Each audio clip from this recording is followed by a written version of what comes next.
ఇవన్నీ కాదు మహాదేవి గారు, మీరు ఎన్ని చెప్పినా ఈ పున్నమిని నేను కోడలుగా అంగీకరించను.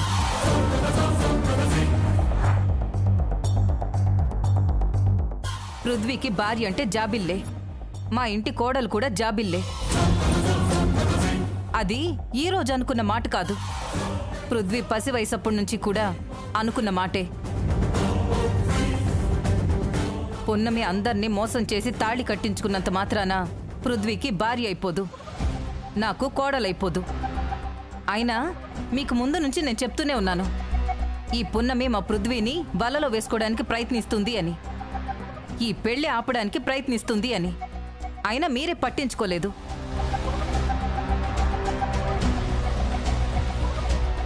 ఇప్పుడు కూడా మీరందరూ పున్నమినే నీ ప్రాణాలు కాపాడింది అని చెప్తున్నారు. నేను ఏ హాస్పిటల్కి వెళ్ళినా నా ప్రాణానికి ప్రమాదం ఉండేది కాదు.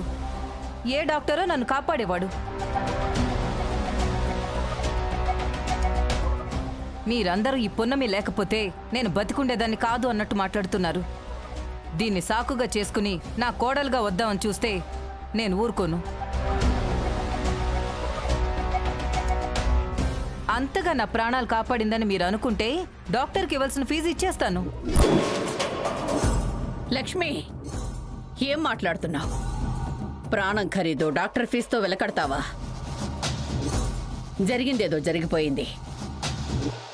పున్నమిని కోడలిగా స్వీకరించడం తప్ప వేరే దారే లేదు. నా కోడలు ఎలా ఉండాలని కలలు గన్నానో అలా ఈ పున్నమి ఈ జన్మలో ఉండలేదు. కాబట్టి ఈ జన్మకి పున్నమి నా కోడలు కాలేదు.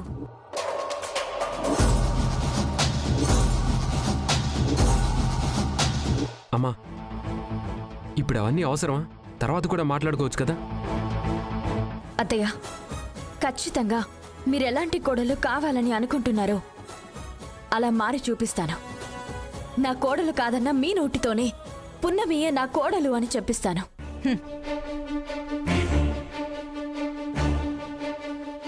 గూడెం నుంచి నువ్వు తెచ్చుకున్న బట్టలు మార్చి సిటీలో దొరికే మోడర్న్ బట్టలు వేసుకుంటే కనిపించే మార్పు కాదు నేను కోరుకునేది.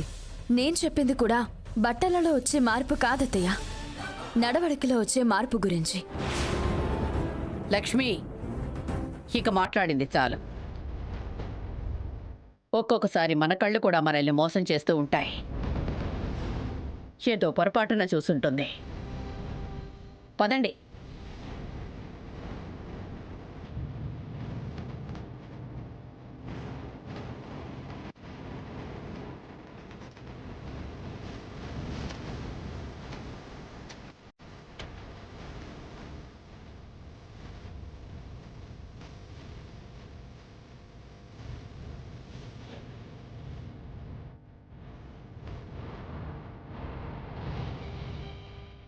కొండమ్మా, నువ్వు కూడా నమ్మట్లేదా?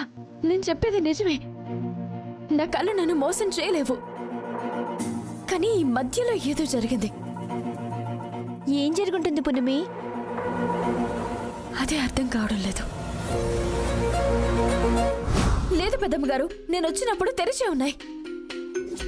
నమ్మండి నన్ను. ఏమంటున్నావు పున్నమి?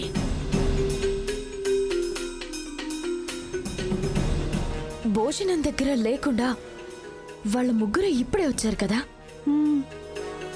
నా అనుమానం నిజమైతే అగ్నిదేవ్ వాళ్ళే ఈ పని చేస్తుంటారు. సర్లే పున్నమి, మన దగ్గర ఆధారాలు లేకుండా ఏం మాట్లాడతాం? ఇప్పటికే నిన్నందరూ అవమానిస్తున్నారు, అనుమానిస్తున్నారు. తర్వాత ఆలోచిద్దాం, పద.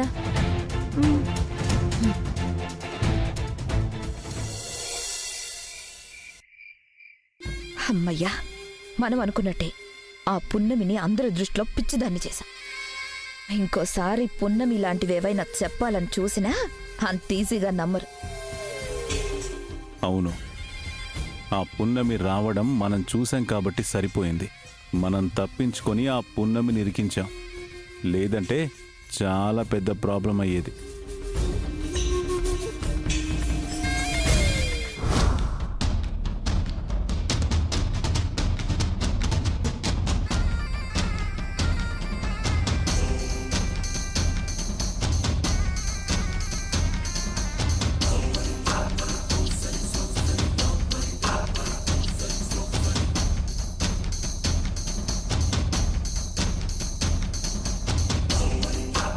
ఇప్పుడు ఎలా నాన్నా? ఆ పున్నమి నాన్నమ్మకి చెప్పి మనల్ని పట్టించేస్తుంది. నానమ్మ మనల్ని కాల్చి పడేస్తుంది, లేదంటే పోలీస్ కంప్లైంట్ ఇస్తుంది. మన బతుకు ఇంక జైలు పాలవుతుందని భయంగా ఉంది డాడీ. అవును మయూక, నువ్వు చెప్పినట్టు పెద్దమ్మ వచ్చేసరికి ఈ నగలు, డబ్బులు, ఆస్తి పేపర్లు అక్కడ లేకపోతే మనల్ని గన్ పెట్టి కాల్చేస్తుంది. లేదంటే పోలీస్ కంప్లైంట్ ఇచ్చి లాకప్లో అయినా వేస్తుంది. కాబట్టి ఈ నగలు, డబ్బులు, ఆస్తి పేపర్లు ఎక్కడి నుంచైతే తీసామో అక్కడే పెట్టేస్తే అందరి దృష్టిలో ఆ పున్నమి పిచ్చిదవుతుంది. మళ్ళీ పున్నమి ఇలాంటి విషయాలు చెప్పినా అంత ఈజీగా నమ్మరు. కాబట్టి ఈ దొంగతనం మళ్ళీ చేసుకోవచ్చు, అన్నిటినీ మళ్ళీ దోచుకోవచ్చు. అంతకంటే ముందు ఎక్కడ తీసినా అక్కడ పెట్టేద్దాం. పదండి. హ్మ్.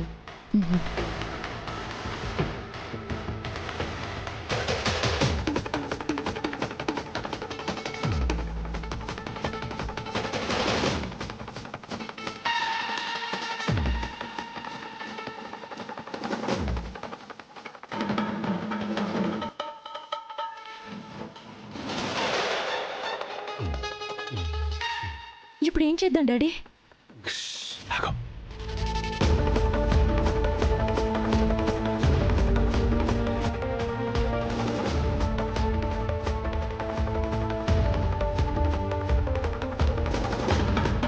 రండి రండి.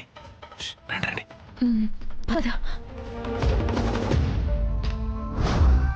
హా, ఇప్పుడు నా కడుపు చల్లగా ఉంది. హా, పదండి భోంచేద్దాం. పదండి. పదమయ్యక.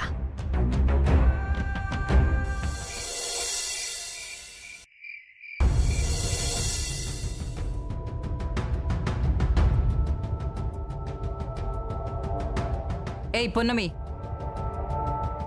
నువ్వు నా కొడుకు గదిలో ఏం చేస్తున్నావు? ఇది మీ కొడుకు గదే కాదనట్లేదు అత్తయ్య. మీ కొడుకు గదితో పాటు నా మొగుడు గది కూడా. ఆయన పడుకునే టైం అయింది కాబట్టి, ఆయన పక్క సర్దే బాధ్యత భార్యగా నాకుంది కాబట్టి పక్క సర్దుతున్నాను. ఎంత పొగరే నీకు! నా బాధ్యత మీకు పొగర్లా అనిపిస్తే నేనేం చేయలేనత్తయ్య. నువ్వు ఇలాంటి సేవలు ఎన్ని చేసినా వాడి మనసులో స్థానం సంపాదించుకోలేవు. గాడిద ఎంత కష్టపడినా అది ఎక్కడ పడుకోవాలో అక్కడే పడుకుంటుంది అన్నట్టు నువ్వు ఎన్ని సేవలు చేసినా హాల్లోనే పడుకోవాలి. ఆయన మనసులో నా స్థానం ఏంటో, ఈ ఇంట్లో నా స్థానం ఏంటో నాకు బాగా తెలుసు. మీరు కోడలుగా అంగీకరించేదాకా, ఆయన నన్ను భార్యగా స్వీకరించేదాకా నేను ఇంట్లో పని మనిషిగానే పనిచేస్తాను. నేను నిన్ను కోడలిగా అంగీకరించడం, పృథ్వీ నిన్ను భార్యగా స్వీకరించడం ఈ జన్మలో జరగవు. ఎందుకంటే నువ్వు మాకు చేసిన ద్రోహం అలాంటిది. ఈ జమీందారీ వంశానికి అల్లుడవ్వాల్సిన నా పృథ్వీ నీ వల్ల గూడెంలోనే ఒక గుడిసెకు అల్లుడయ్యాడు. కోట్ల ఆస్తికి వారసురాలైన జాబిల్లికి భర్త అవ్వాల్సిన మా పృథ్వీ కూటికి కూడా గతిలేని నీ మెళ్ళో తాళి కట్టాడు. కాదు కాదు, నువ్వే మోసం చేసి కట్టించుకున్నావు. అత్తయ్య, మాది గూడెల్లో గుడిసె అయ్యుండొచ్చు, నేను కూటికి గతి లేనిదాన్ని అయ్యుండొచ్చు. కానీ మోసం, ద్రోహం చేసేంత బుద్ధిహీనుల మాత్రం కాదు. నేను చేసింది మీ దృష్టిలో మోసం, ద్రోహం అయ్యుండొచ్చు, కానీ నేను చేసింది మాత్రం సహాయం.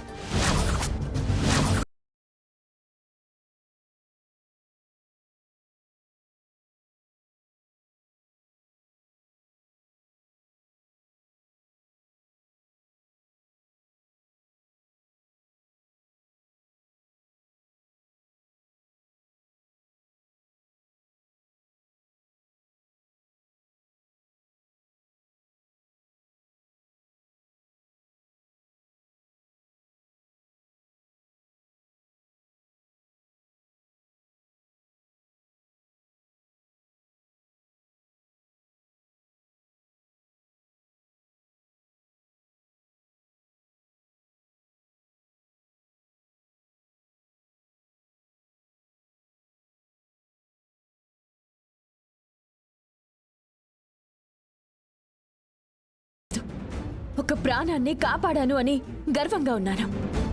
ఒక కుటుంబాన్ని క్షోభకి మనోవేదనకి గురి కాకుండా కాపాడగలిగాను అని సంతోషంగా ఉన్నాను.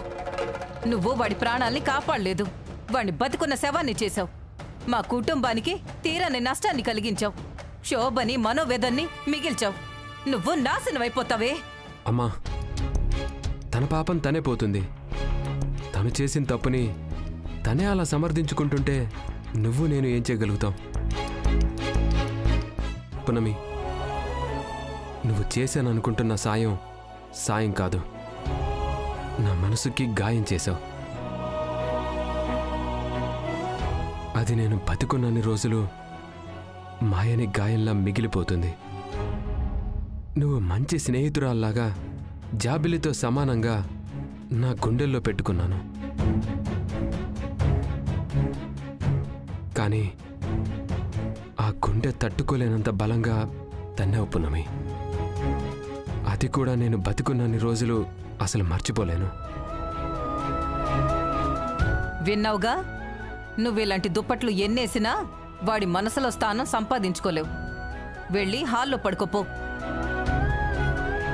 వద్దులేమ్మా, అందరి దృష్టిలో పెళ్ళైంది కాబట్టి తనని ఈ గదిలోనే పడుకొని, తను బయట పడుకుంటే రాజమాత శివదేవ్ అంకుల్ మళ్ళీ ఏదో ఒకటి చెప్పి తన లోపలికే పంపిస్తారు. గది బయట ఒకరు గది లోపల ఒకరు పడుకుంటేనే విడివిడిగా పడుకున్నట్టు కాదు, గది లోపల కూడా విడిగా పడుకోవచ్చు. నీ గురించి నాకు తెలుసులే నాన్నా. ఇలాంటి దొంగలు ఎంతలా నీ మీద పడినా నువ్వు చనివిచ్చే రకం కాదు. నువ్వు నా కొడుకువి. నేను కూడా ఎవరి మీద పడితే వాళ్ళ మీద పడే రకం కాదు. నేను నారాయణమ్మ కూతుర్ని. అమ్మా పున్నమి, అయ్యగారు ఏంటి ఇలా వచ్చారు? ఏం లేదమ్మా, కొత్తగా పెళ్ళయింది కదా, అందుకే అమ్మకి చెప్పి రేపు మహల్లో సత్యనారాయణ స్వామి వ్రతం ఏర్పాటు చేశాను. వ్రతం ఏంటి శివదేవ్ గారు? అది సవ్యంగా జరిగిన పెళ్లిళ్ళకి చేస్తారు. ఎలా జరిగినా పెళ్ళే అంటారు. అవన్నీ పక్కన పెట్టండి, ఇది మన సాంప్రదాయం. రేపు మన ఇంట్లో సత్యనారాయణ స్వామి వ్రతం జరుగుతుంది. బంధువులంతా వస్తారు. అమ్మా, మీరిద్దరూ ఉదయాన్నే లేచి స్నానం చేసి రెడీ అయి మహల్కి వచ్చేయండి. అమ్మ చెప్పింది మరి, తప్పకుండా వచ్చేసేయాలి. పృథ్వీ, త్వరగా వచ్చేసేయండి. పోయి దీని మెళ్ళో తాళి కట్టి ఇరుక్కున్నావు. నీకు అమ్మనైనందుకు నేను కూడా ఇరుక్కున్నాను. అంతా నా కర్మ.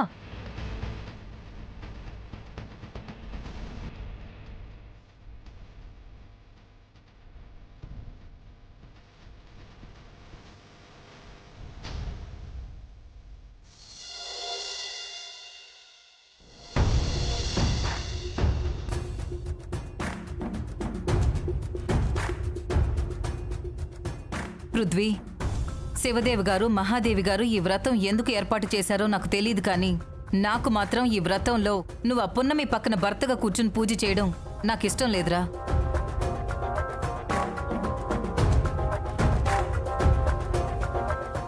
నాకు మాత్రం ఇష్టం అనుకుంటున్నావమ్మా? నాకు ఇష్టం లేదు. సర్లే, అయిపోయిందేదో అయిపోయింది. ఆల్రెడీ నువ్వు పున్నమి మెళ్ళో తాళి కట్టిన విషయం బంధుమిత్రులందరికీ తెలిసిపోయింది. ఎంత కాదన్నా అవునన్నా మీ ఇద్దరు భార్యాభర్తలు అనుకుందాం అనుకున్నా నా మనసు ఒప్పుకోవడం లేదు. మీరిద్దరు భార్యాభర్తలు అనే సంగతి తెలియని వాళ్ళు కానీ, మనం కొత్తగా చెప్తే తెలుసుకునేవాళ్ళు కానీ మన బంధుమిత్రుల్లో ఒకరైనా మిగులున్నారా అంటే అది లేదు. పెళ్లినే మనం సీరియస్గా తీసుకోవడం లేదు. అలాంటిది ఇక ఈ వ్రతాన్ని కూడా సీరియస్గా తీసుకోవద్దు పృథ్వీ. అమ్మా, ఎలా జరిగినా నాకు పునమికి పెళ్లి జరిగిపోయింది. ఇప్పుడు దాయడానికి ఏమీ లేదు. వ్రతంలో కూర్చోలేదంటే రాజమాత శివదేవ్ అంకుల్ బాధపడతారు. వాళ్ళని బాధపెట్టి మనం సంతోషంగా ఎలా ఉంటామమ్మా? మనం కూడా అందరిలాగే ఉందాం. పద వెళ్దాం. పృథ్వీ, నీ మనసులో ఉన్న ద్వేషాన్ని పెంచి పెద్దది చేసి ఎలాగైనా నిన్ను జాబిలికిచ్చి పెళ్లి చేస్తాను. ఆ ఇంటికి నిన్ను అల్లుణ్ణి చేస్తాను. అప్పుడే కదా నాకు వైభవం దక్కేది. అప్పుడు దాకా ఈ పున్నమిని ఎలా బయటికి గంటాలో దాని మీద దృష్టి పెడతాను. నాకు చాలా సంతోషంగా ఉంది పున్నమి. పెళ్లి దొంగతనంగా చేసుకున్నా పెళ్లి తర్వాత జరగాల్సిన పూజలు మాత్రం భార్యాభర్తల్లాగా కలిసి చేసుకుంటున్నారు.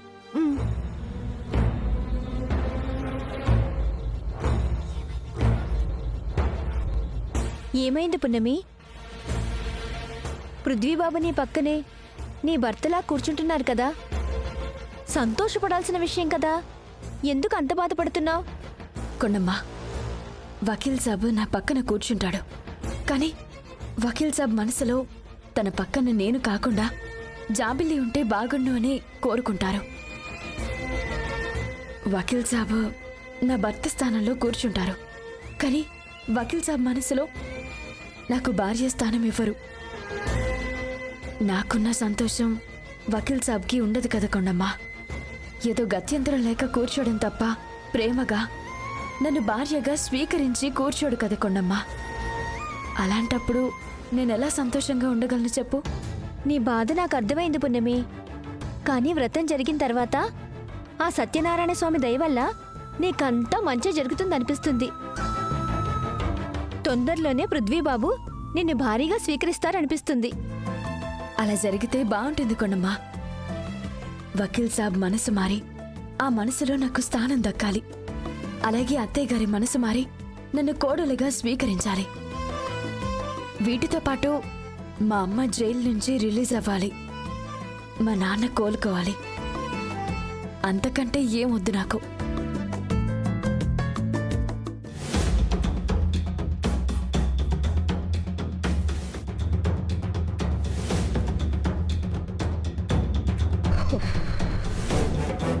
నాది అయిపోయింది అగ్నిదేవ్. ఇప్పుడు ఏం చేయాలో చెప్పు. నేను చెప్పేది జాగ్రత్తగా విను. ఇంకో 10 నిమిషాల్లో వ్రతం స్టార్ట్ అవుతుంది. అంటే పృథ్వీ పున్నమిలు పూజ అయ్యే వరకు లేవకూడదు. కాబట్టి పూజ అయ్యే వరకు మనకు టైం ఉంది. ఆలోపు వీటన్నిటినీ జాగ్రత్తగా బయటపడేలా చూడాలి. అవన్నీ ఓకే అగ్నిదేవ్. అందరూ ఉండగా ఈ వీటిని తీసుకొని ఎలా బయటపడగలం? నువ్వేం కంగారు పడకు. దానికి నేను ఒక ప్లాన్ చేశాను. వ్రతం జరుగుతున్నప్పుడు మనం పూర్తిగా కనిపించకపోయినా వాళ్ళకు అనుమానం వస్తుంది. కాబట్టి మనిద్దరం ఒక్కోసారి ఒక్కొక్కరిగా వ్రతం దగ్గరికి వెళ్తూ ఉందాం.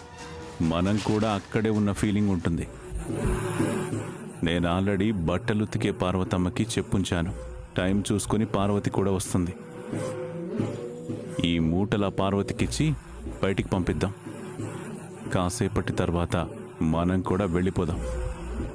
ఆ పార్వతి మనం దొరకకుండా చేస్తుందంటావా అగ్నిదేవ్? పార్వతికి మన ప్లాన్ గురించి తెలియదు కాబట్టి ఎప్పట్లాగే వస్తుంది, మూటలు తీసుకుని వెళ్ళిపోతుంది. ఖచ్చితంగా దొరికే ఛాన్స్ మాత్రం లేదు. ఓకే అగ్నిదేవ్. సరే వైదిక, ముందు ఈ మూటలు ఇక్కడ పెట్టిద్దాం. ఇప్పుడు సే వెళ్ళిపోదాం. హరి ఓం అయం ముహూర్తస్సుముహూర్తోస్తు సుముహూర్తకాలే సూర్యాదీనాం నవానాం గ్రహాణాం అత్యంత ఆనుకూల్యతా ఫలసిద్ధిరస్తు. హరి ఓం శ్రీమన్మహాగణాధిపతే నమః. మహాలక్ష్మీదేవతాభ్యో నమో నమః. ఓం గణానాం త్వా గణపతిగుం హవామహే కవిం కవీనాం ఉపమశ్రవస్తమం. జ్యేష్ఠరాజం బ్రహ్మణాం బ్రహ్మణస్పద ఆనుశృణ్వన్నోతి విశ్వేదసాధనం. సర్వమంగళమాంగళ్యే శివే సర్వార్థసాధికే శరణ్యే త్రయంబకే దేవి నారాయణ నమోస్తుతే. లంబోదరాయ నమః. ఓం వికటాయ నమః. ఓం విఘ్నరాజాయ నమః. ఓం మూషికవాహనాయ నమః. ఓం ఏకదంతాయ నమః. ఓం గణాధ్యక్షాయ నమః. ఓం ఫాలచంద్రాయ నమః. ఓం శ్రీమన్మహాగణాధిపతే నమో నమః. జాబిల్ ఎక్కడికెళ్ళింది? ఏమో అత్తయ్య, పృథ్వీతో కలిసి పున్నమి పూజ చేసుకుంటుంటే చూడడం ఇష్టం లేక రాలేదేమో.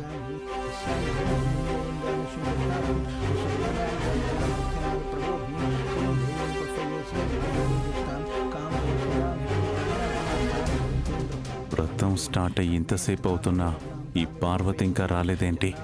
వ్రతం అయిపోయాక వస్తే మొత్తం స్పాయిల్ అయిపోతుంది. इमें शरणमहं प्रपद्ये ऐर्मे लक्ष्मी ऐर्मे सदां त्वां ऋणे ओम ललिता देव्यै नमो नमः ओम बाला त्रिपुरसुन्दर्यै नमो नमः ओम दुर्गा देव्यै नमो नमः ओम श्यामलाकृत्यै नमो नमः ओम श्रीमाता श्रीमहाराज्ञी श्रीमत्सिंहासनेश्वरी चिदग्निकुण्डसम्भूता देवकार्यसमुद्यता विद्युद्भानुसहस्राभा चतुर्बाहुसमन्विता रागस्वरूप पाषाढ्या क्रोधाकाराङ्कुशज्वला मनोरूपेक्षुकोदण्डा पञ्चतन्मा प्रसायिका विजारुणप्रभापुरमज्जद्ब्रह्माण्डमण्डला चम्पका शोकपुण्डाक सौगन्धिकलसत्कचा कुरुविन्दमणि श्रोणीकनित्कोटिर्मण्डिता अष्टमी चन्द्रविभ्राजदलिकस्थलशोभिता मुखचन्द्रकलङ्काभमृगनाभिषेचक वदनस्मरवाङ्गल्यगृहतोरणचिल्लिका भक्तलक्ष्मी परिवाहचलनीनाभलोचना नवचंपकपुष्पाफनासा दंडविराजिता कामेशज्ञात सौभाग्यमार्दवोर्द्वयान्विता माणिक्यमकुटाकार जानुद्वय विराजिता इंद्रगोपरिक्षिप्त स्वरतोणाभजंगिका गूढ़घुल्फा कूर्मपृष्ठजैष्णुप्रपदान्विता नखदे दिक्सञ्चलनमज्जन तमोगुण पदद्वय प्रभाजाल पराकृत्सरोरः सिंजान मणिमंजीरा मंडित श्रीपदांजा मराळी मंदगमना महालावण्य शेवधि सर्वारुणा नवद्यांगे सर्वाभरणभूषिता शिवकामेश्वराङ्कस्ता शिवा स्वाधीन वल्लभा मांगल्यप्रदायिन्यै नमो नमः।